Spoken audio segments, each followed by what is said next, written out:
Hi everyone, today I want to show you what I did with the woodcut flower set stamp that I got from StampersBest yesterday, and these are gorgeous. And I'm so glad once I started working with this that I got it professionally cut because there's lots of little pieces. So I stamped the primary image, which is right here. And I was able to find a block big enough, but if you're shopping on StampersBest and it's a size stamp that you may not have a standard block for, by all means check it out. They now have blocks available, which is great because then you can accommodate those specialized sizes. So this is the card that I've made. And it's kind of an unusual size, but it's going to fit into a standard business size envelope, and I have something kind of unusual, but it's a vellum one, so that's what and this is going to be hand delivered, but if you were going to mail this, because it is so dimensional, I would recommend putting a piece of cardstock over the layered images. That way when it goes through the mail it won't get decimated.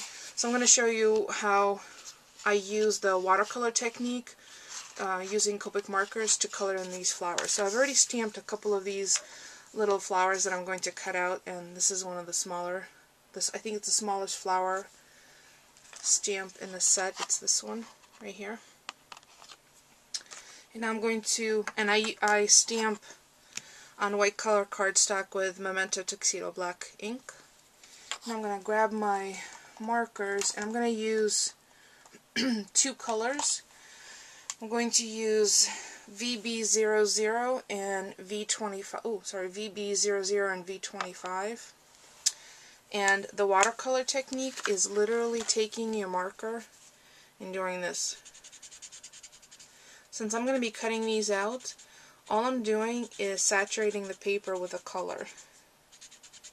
And I'm going to go over it a couple of times. So I don't mind being outside of the lines. And even for the actual card, for the base stamp, I use somewhat a watercolor technique. Very broad brush strokes and not particularly careful. So now I'm going to go in with a darker color, the V25. I'm just going to do some brush strokes from the outside in. Again, not being very careful.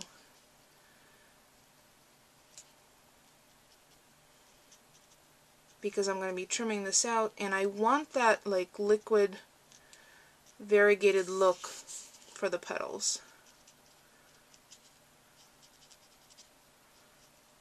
Okay, that's it. It's that simple.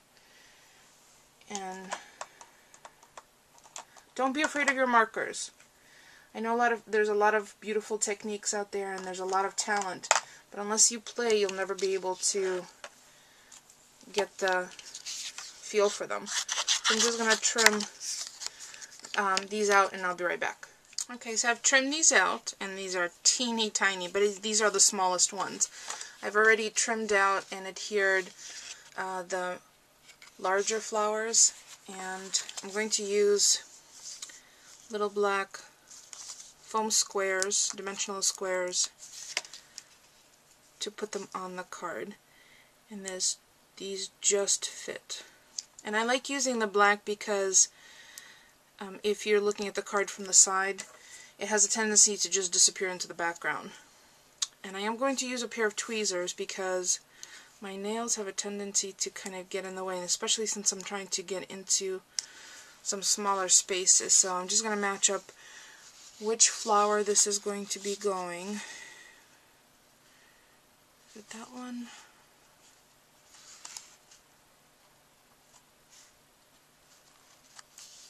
Like that, and add one more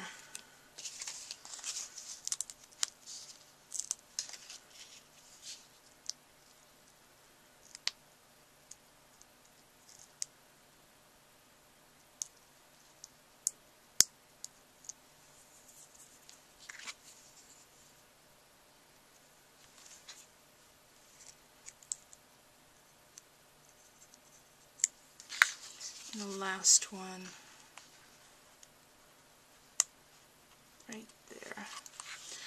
Now to add just a little bit of dimension to each of the interiors of the flowers, if you can see there's a little bit of glittering. I've used my Spica markers just to shade in the stamens. So I'm just going to do that on the two that I just added. And then I think this one right here. And that's it.